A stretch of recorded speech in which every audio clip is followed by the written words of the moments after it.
안녕하세요. 또 이어서 하겠습니다. 26번에 보시면요, 어떤 개념들은 다른 개념들과 연관시켜 관찰할 때 더 잘 파악된대요. 대표적인 게 이제 동양 철학에서는 천명 이런 거겠죠. 천명. 그러면 이제 천명을 서양의 이제 신의 섭리나 이런 것과 이제 연관시키면은, 그러면 천명이 어떤 인격적인 걸 가지고 있느냐 그렇지 않느냐 이런 것들이 이제 더 잘 파악되는 거죠. 기독교의 신의 섭리는 되게 인격적인 걸 가지고 있지만 동양의 천명은 좀 인격적인 게 많이 퇴색됐다는 거를, 또 법칙적인 성격이 강하다는 걸 더 잘 파악할 수 있고요. 그 다음에 이제 인 같은 경우도 공자의 인만 봤을 때는 이제 인의 개념 정의밖에 알 수 없지만 어떤 서양의 어떤 지성적인 의미의 사랑이라던가 아니면은 경험적인 의미의 사랑과 대비한다면 되게 이제 직관적이고 어떤 생명적인 의미의 사랑이라는 것을 좀 잘 알 수가 있겠죠.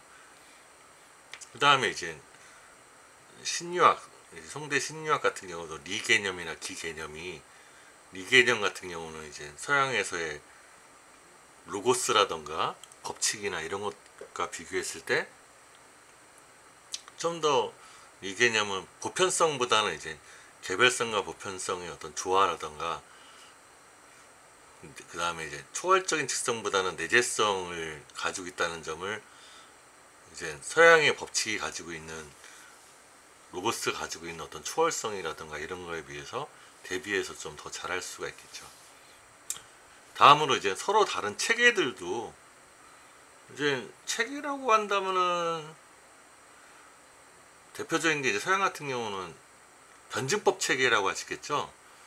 변증법 체계는 어떤 논리적 체계로서 부정에 의한 종합을 향해 가는 이제 그런 체계인데, 동양 같은 경우는 이제 서양의 변증법과 대응될 수 있는 체계가 채용론 같은 체계가 될 수 있을 거예요.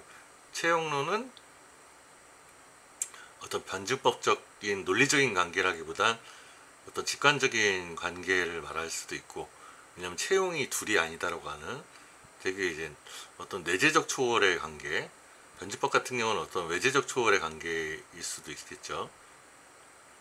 그 다음에 이제 채용론 같은 경우는 체라는 근원으로 거슬러 올라가는 어떤 회귀라던가 이런 것들이 좀 중시된다면, 변증법적 체계 같은 경우는 발전이라던가 이런 상승이나 이런 것들을 좀 중시하는 체계라는 점에서 좀 그런 것들을 연관하면 의미가 파악될 수 있고, 이제 저 같은 경우는 좀 강조하는 게 어떤 체계가 이제 이항적인 이원론적인 체계냐 아니면은 천지인 삼재론 같은 데서 알듯이 상욱 같은 경우는 삼태극이라던가 사망적인 체계를 가지고 있는데, 그런 이항적인 체계와 사망적인 체계와의 관계성 속에서 이항적인 체계의 특징이 무엇이고, 예를 들면 이제 서양의 이제 플라톤의 이데아와 현상계라는 이항적 체계와 또 기독교의 신이라는 창조자와 피조물과의 이항적 체계, 이런 것과 또 이제 중국도 사실은 어떤 직관적인 통일이나 일원성을 중시하긴 하지만 그럼에도 불구하고 유학에서 중용이나 이런 것들은 어떤 이항적인 시간과 공간에 어떤 넘치거나 모자라지 않는 그런 이항적인 중용을 좀 중시한다던가, 불교 같은 경우도 유도 아니고 무도 아닌 공이라는 통일적이고 하나를 추구하지만 그럼에도 불구하고 이항적인 구도에서 추구를 한다는 점. 그 다음에 노자 같은 경우도 무의자양 같은 경우, 무의라는 게 인의를 버리는 무의라고 한 때는 그거는 하나의 또 한 이항적인 이런 부정일 수 있고, 오히려 무의도 아니고 인의도 아닌 그런 무의일 텐데, 그런 무의라고 한다면 또 인의와 무의라는 이항적 구도 하에서의 통일을 추구하는 거라는 점에서 이항적으로 파악할 수 있고, 이런 식으로 이제 체계를 설명할 수도 있고, 그 다음에 이제 아까 말한 한국적인 천지인 삼재, 삼태극적인 사망적 체계는 이런 유불도의 이항적 체계가 또 다르게 볼 수도 있고요. 그런 의미에서 이제 그런 의미, 이게 파악될 수 있다는 걸 좀 말할 수 있겠어요.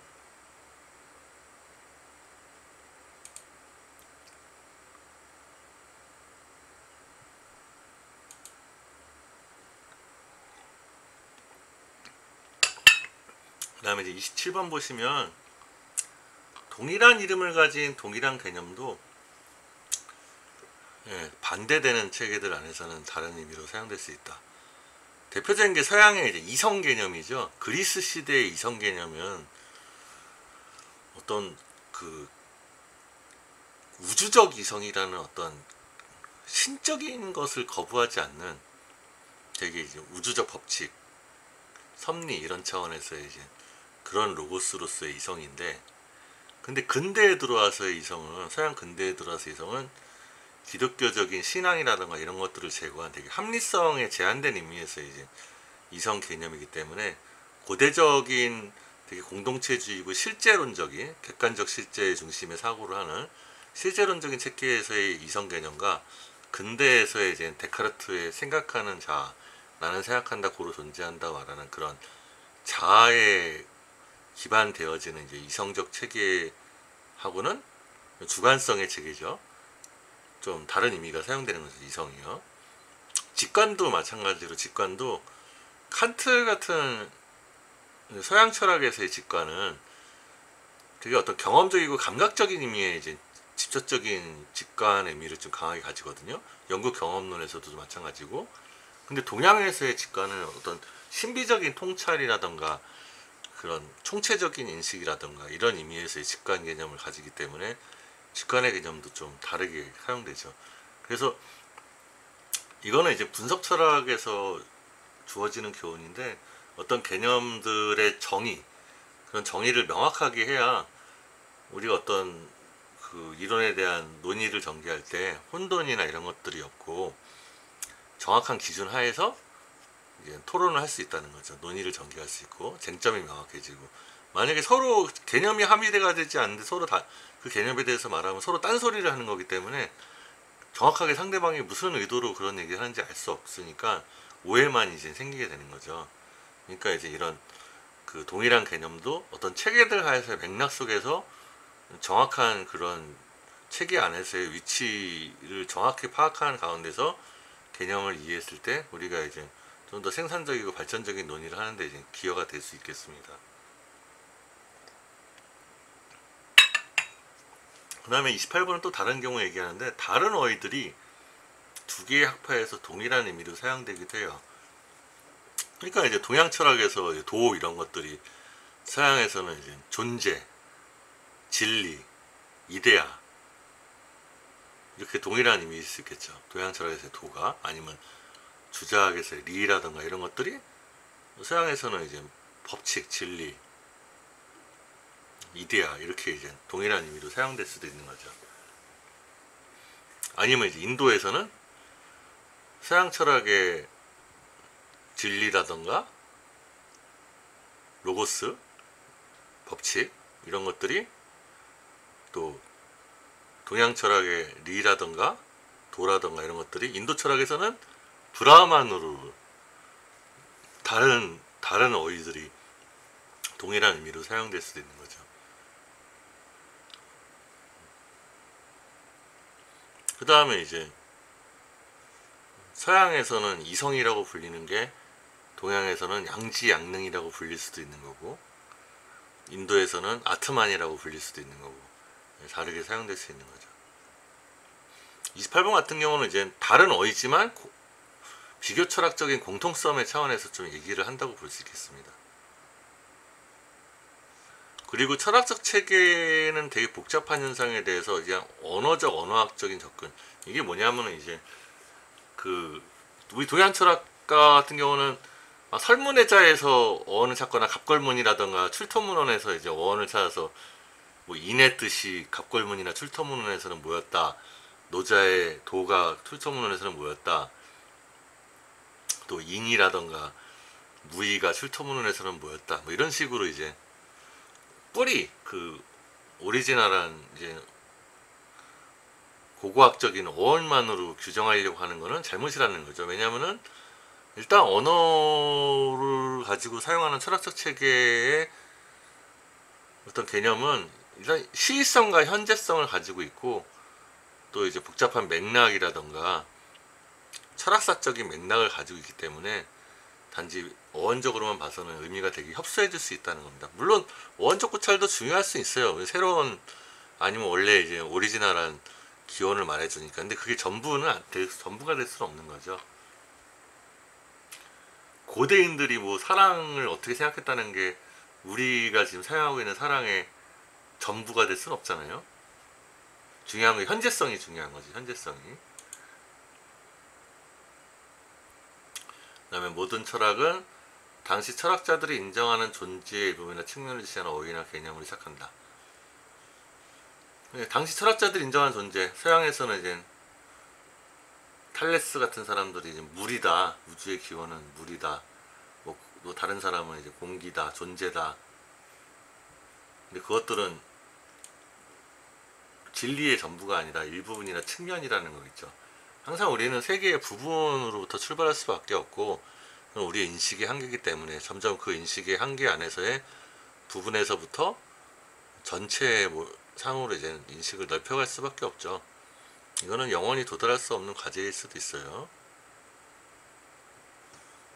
그 다음에 또 하나는 이제 다른 철학 체계를 이해하려면 자신의 관념을 바탕으로 해서 이해할 수밖에 없대요.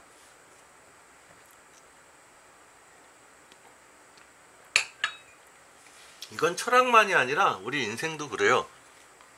우리가 남을 이해한다는 게 그 남을 객관적으로 이해하는 건 아니죠. 다 우리 자신의 관념, 우리 경험이라던가 인생의 주인공은 나이기 때문에 나의 관념을 바탕으로 이해할 수밖에 없는 거죠. 내 눈에 보이는 모습만을 가지고서 판단하는 거지 그 사람의 이제 객관적인 모든 거를 다 경험할 수도 없고 또 우리 인식과 감각의 한계 때문에도 다 다가갈 수도 없고요.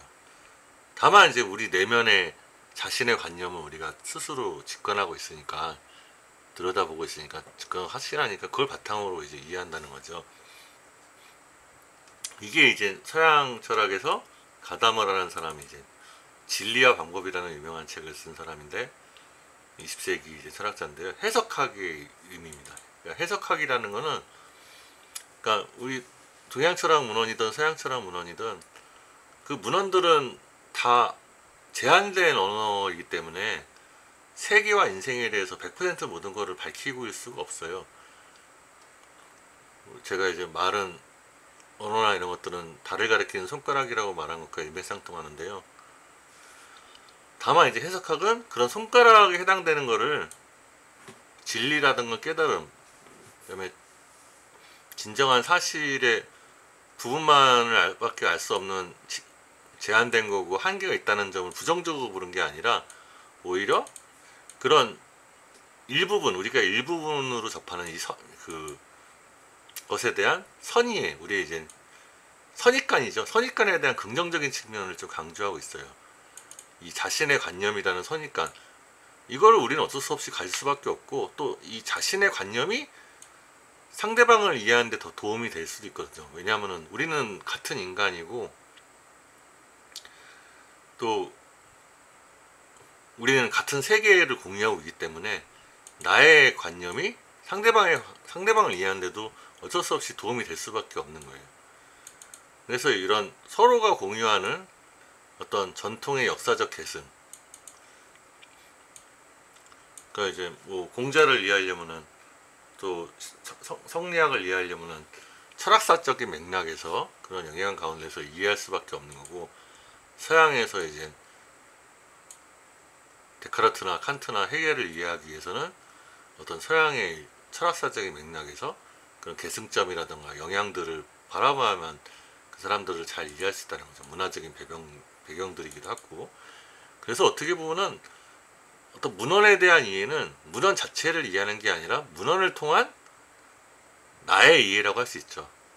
그러니까 우리가 공자의 논어를 읽고 노자의 도덕경을 읽고 장자를 읽고 그 다음에 플라톤의 국가를 읽고 데카르트의 책들, 칸트, 헤겔의 책들을 읽으면서 우리가 이해하는 거는 그 사람들의 생각 자체라기보다는 그 사람들이 그 책들을 통해서 표현하고자 한 삶과 인생, 그리고 우주와 세계의 진실에 대해서 이제 이해한다는 거죠. 결국 이제 이런 문헌을 통해서 우리는 우리 자신을 이해하는 거죠. 우리 자신이란 결국 나의 삶과 세계니까요.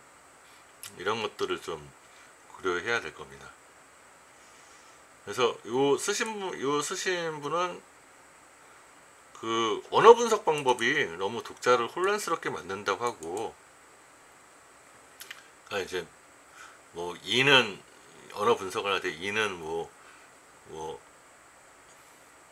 어질다고 할 때 그 어질다라는 것의 의미가 뭐냐, 아니 사람다움이라 이는 어진 거냐 사람다움이냐, 또 이는 사람다움이라 할 때 사람다운 거는 이성적인 걸 말하는 거냐 아니면 정신적인 걸 말하는 거냐 육체적인 거냐 등등등 이렇게 쪼개면서, 또 사람한테 베푼다는 거는 감정을 베푸는 거냐 자신의 의지를 베푸는 거냐 실질적인 경제적인 이익을 베푸는 거냐 막 이렇게 쪼개서 만드는 것들은 오히려 독자를 혼란스럽게 한대요. 엉뚱한 개념을 가질 정도로 잘못 인지해서 이렇게 분석 철학을 좀 비판하고 있어요. 그러니까 분석 철학이 도움될 수도 있지만 그런 개념을 더 잘 이해하기 위한 게 아니라 분석 자체를 위한 분석이 돼서 분석을 위한 분석이 돼서 잘못 이해할 수 있다고 좀 비판하고 있습니다. 그래서 이 사람의 입장은 이제 각기 다른 철학을 삶의 철학으로 접근해야 된다고 합니다.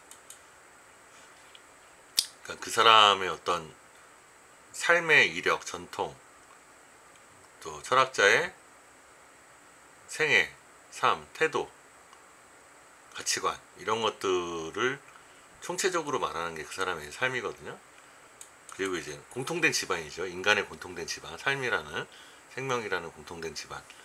그래서 이런 것들을 좀 암시하고 있고, 가설 연역적 체계로 접근하지 말아야 된다고. 되게 이거 가설 연역적 체계라는 거는 너무 과학적인 방법이죠. 딱 그 사람의 책의 어떤 문법적인 요소라던가 그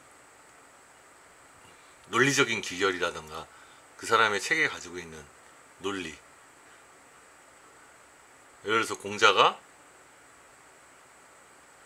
그 군자는 불기라고 하면은 군자는 그릇에 한정되지 않는다고 하면 이 그릇에 한정되지 않는 그릇에 한정되지 않는 건지 그릇이 아닌지, 뭐 그릇의 종류를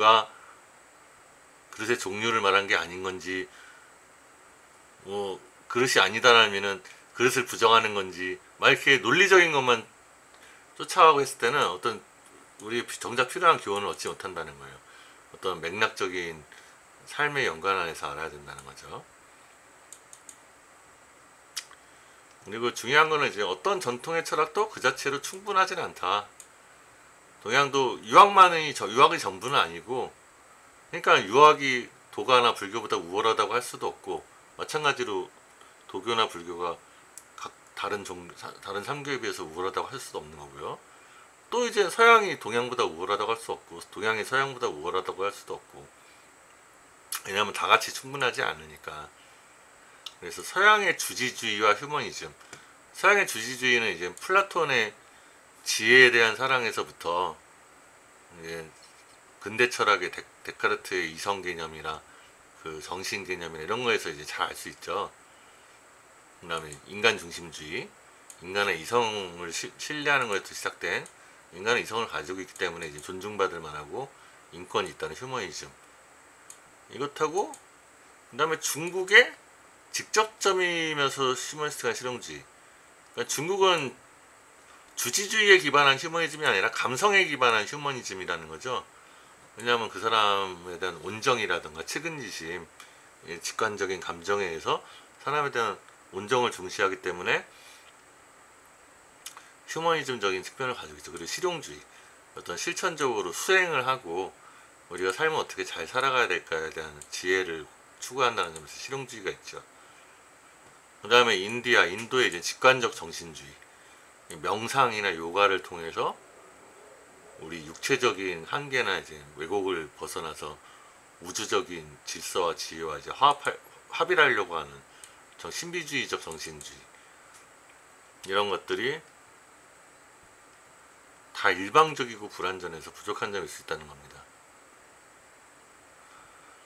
서양의 주지주의나 중국의 실용주의나 이것들 다 우리 필요한 건데, 사실은 인생이 주지주의적인 이성과 실용주의만 있으면은 되게 건조해요.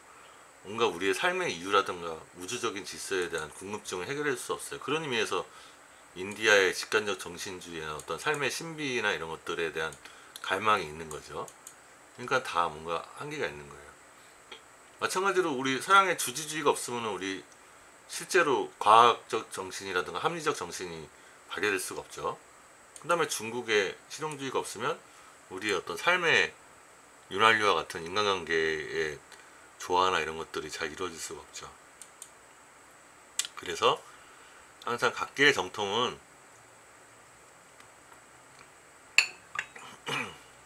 언제나 한 측면을 가지고 출발한다고 합니다.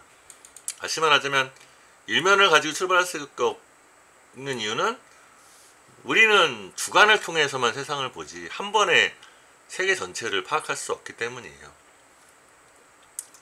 다 자신의 시각에서 바라보니까요.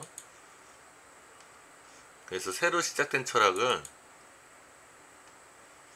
지배적인 철학이 되는 과정에서 옛날 철학의 특성들을 변형하고 흡수합니다. 그러니까 이제 동양 같은 경우는 대표적으로 공자 이전에 이제 주나라의 예법이나 이런 것들을 반영한 거고, 그 다음에 주자학 같은 경우는 공자를 수용하면서도 도교와 불교의 안티테제 저항으로부터 재반박하면서 이제 새로운 유학을 만들려고 했던 거고요.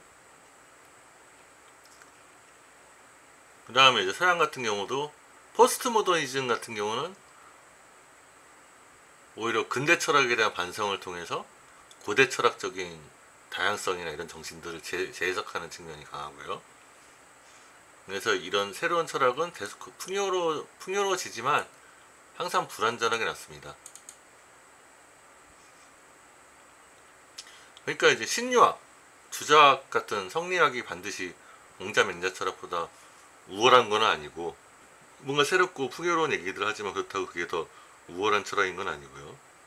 또 서양 철학도 마찬가지로 고대 플라톤 철학, 아리스토텔레스 철학보다 데카르트, 칸트, 헤겔 철학이 더 풍요롭긴 하나, 풍요롭다는 거는 더 풍요롭다는 게 아니라 그 후대 철학이 더해졌다는 의미에서 철학사 전체의 풍요로움을 말하는 거죠.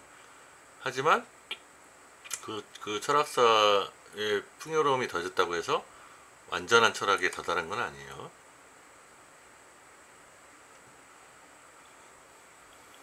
근데 이제 이런 어떤 지적인 변형, 부정과 부정을 통한 변증법적인 과정을 얘기해요. 이거 말고도 이제 어떤 감정이나 직관이나 경험이나 심리 도덕을 통해서 어떤 나름의 삶의 원칙을 통해서 상징이나 암시를 통해서 그 철학을 발전시키는 경우도 있죠. 동양은 그래서 약간 이런 안티테제의 측면보다는 기존 철학들을 계승하는 측면이 좀 강했습니다. 서양 철학은 고대 그리스 철학과 다르게 특히 또 이제 서양 현대 철학은 완전 다른 철학이죠. 어떤 면에서는 뭐 어느 정도 계승을 하지만 다른 측면이 더 강한데, 동양 철학 같은 경우는 송대 신유학, 성리학, 주자학 이런 것들 다 이제 유학의 계승이고, 또 현대 대만 신유학 같은 경우도 사실 유학의 계승이에요. 그래서 이런 것들은 이제 이런 변증법적인 발전보다는 이런 어떤 직관적인 계승의 측면이 좀 더 강할 수도 있어요. 그 다음에 이제 각계의 전통, 그러니까 이제 이 인류의 새 서양과 중국과 인도의 새 철학이 가진 이면성은 상보적인 관계에 놓여야 된다고 합니다. 서로 보완된다는 거죠. 이거는 뭐 우리 개인도 친구 사이가 그렇지 않습니까? 친구 관계를 맺었을 때 서로 나의 입장과 친구로부터 다른 면을 보고 친구의 다른 면을 나한테 받아들여서 해서 발전시키고, 다시 또 새로운 친구를 만나고 새로운 친구로부터 다른 면을 받아들여서 또 발전시키고, 이런 변증법적인 발전이 지속돼 나가는 거죠.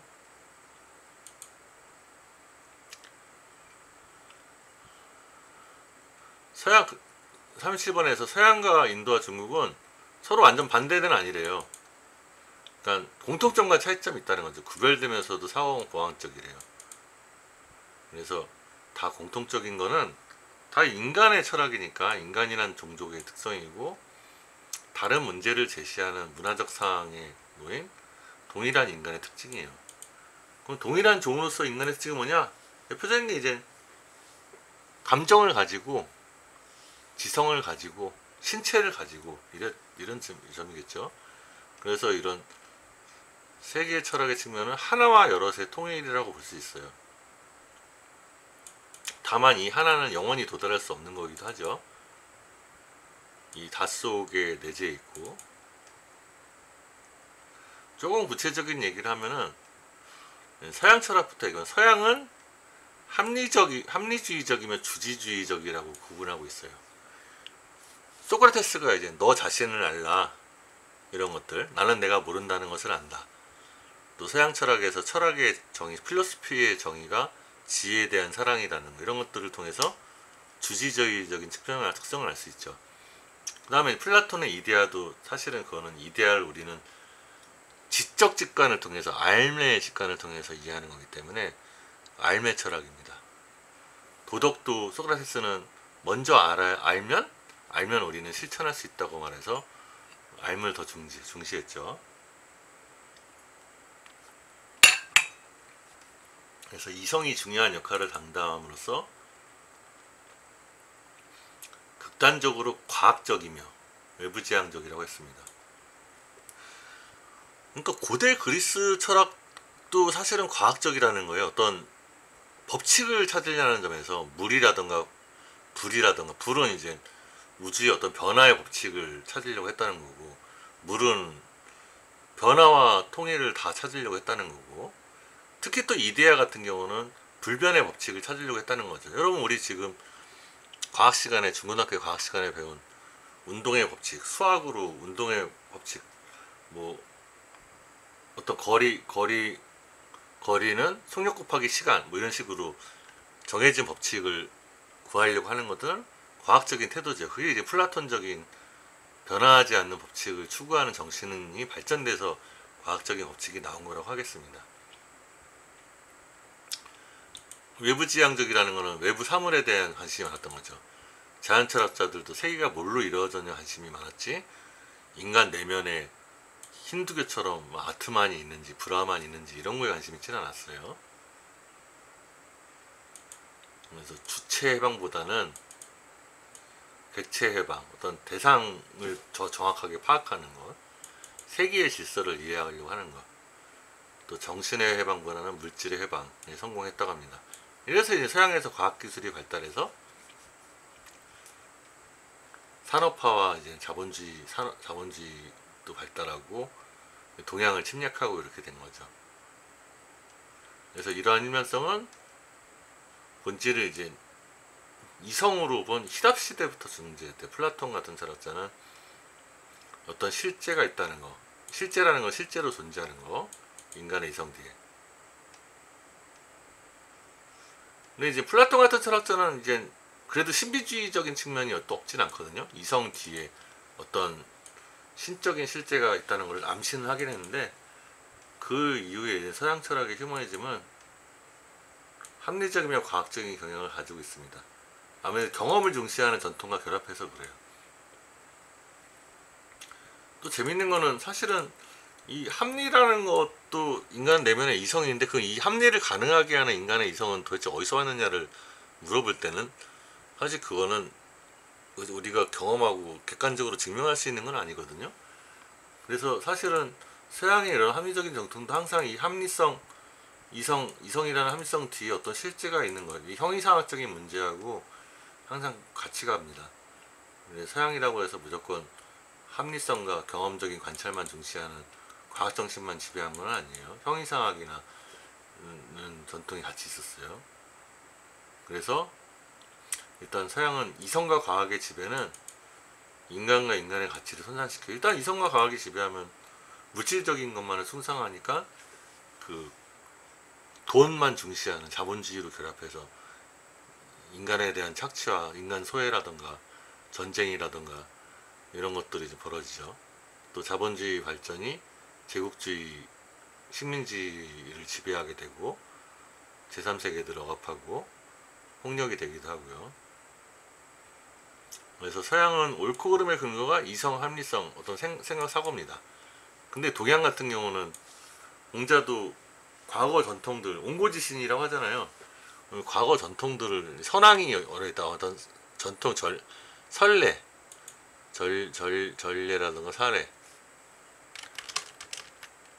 설례를 이제 중시했죠. 설례가 있느냐? 그렇다고 동양이 그런 면에서 이제 증거 기반이 아니라 설례에 기반에 따라서 좀 무지하고 미신적이라는 말은 될 수 없어요. 왜냐하면 사실은 우리 삶에는 이성이나 합리적 사고만으로는 설명이 안 되는 부분들이 분명히 있거든요.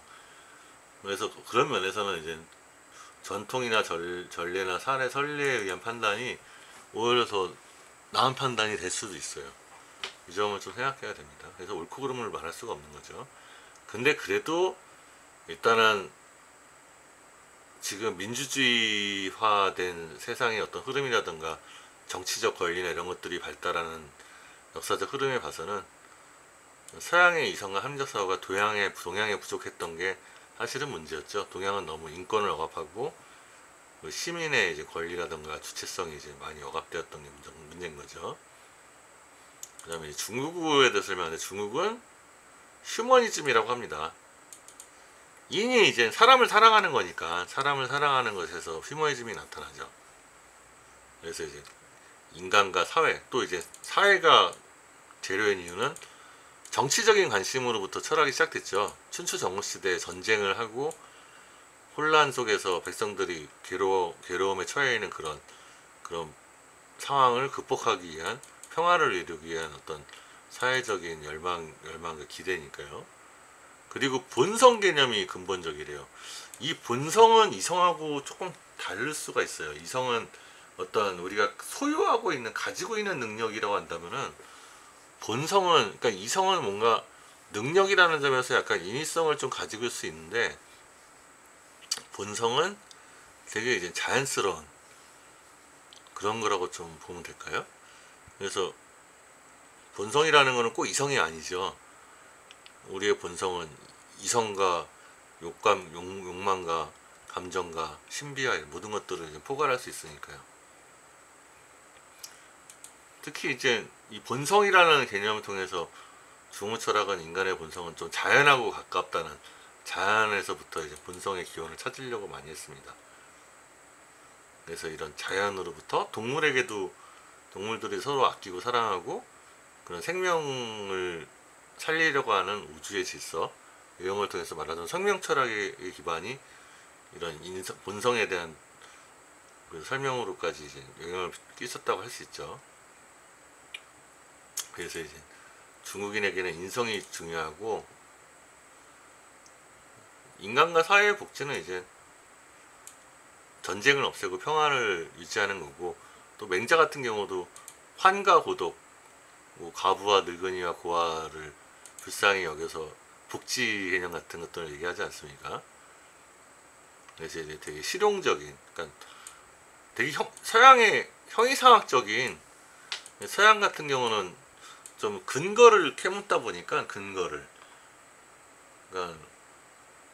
아르케라고 하는 우주의 원질이라고 하는 그 본질을 탐구하려는 하는 정신이 강하기 때문에 그 본질의 근원을 찾으려고 하기 때문에 근거를 캐물려고 하는데 동양은 근거를 캐묻는 것보다도 당장 근거를 캐문다고 해서 당장 어떤 실용적인 현실의 문제 해결에 꼭 도움이 되는 건 아니거든요.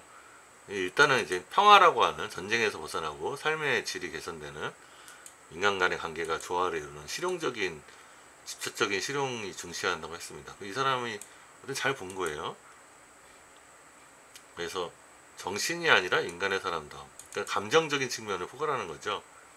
어떤 인간관계의 사람다움, 인간으로서의 선을 말했다고 하고 있습니다.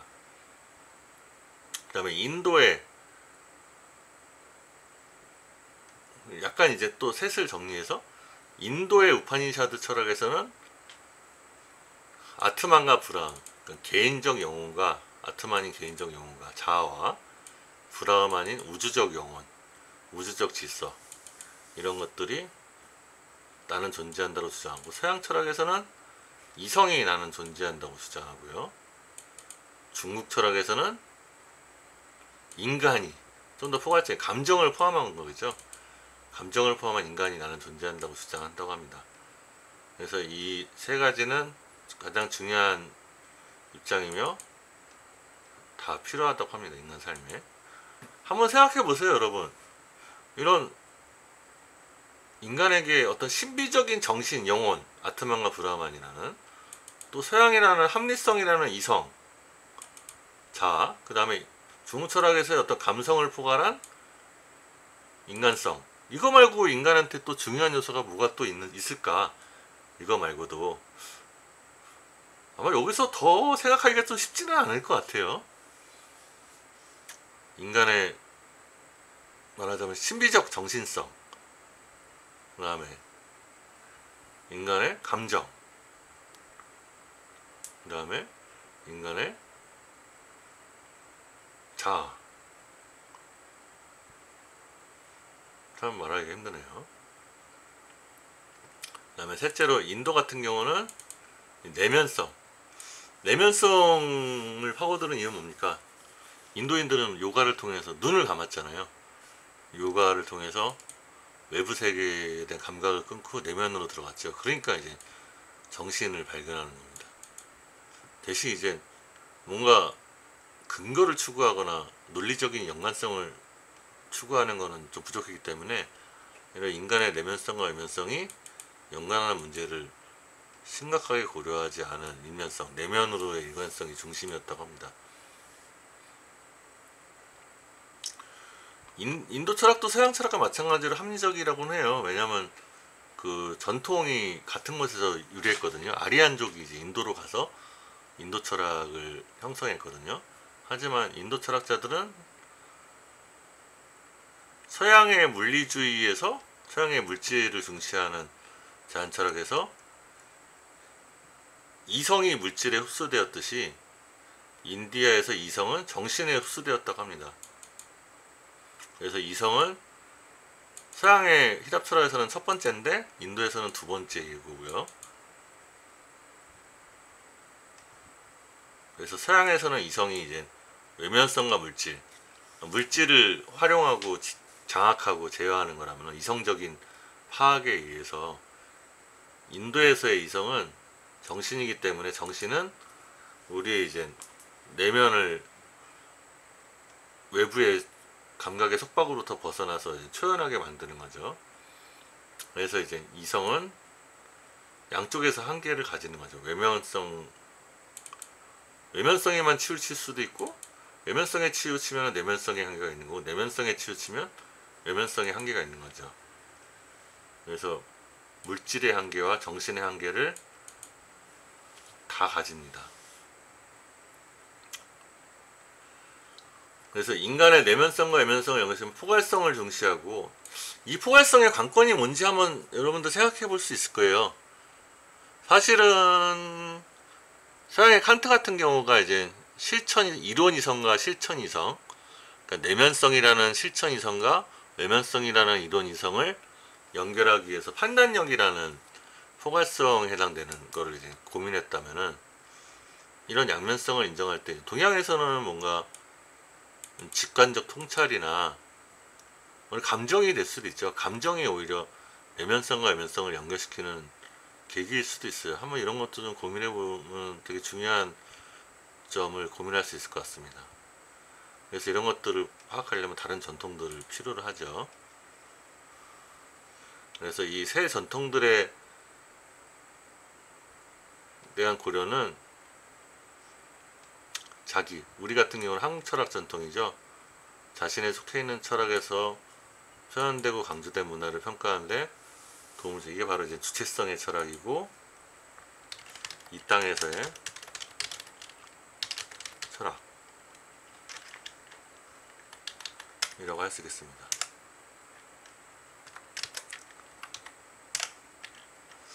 네, 이렇게 하고 또 수업 시간에 뵙겠습니다. 감사합니다.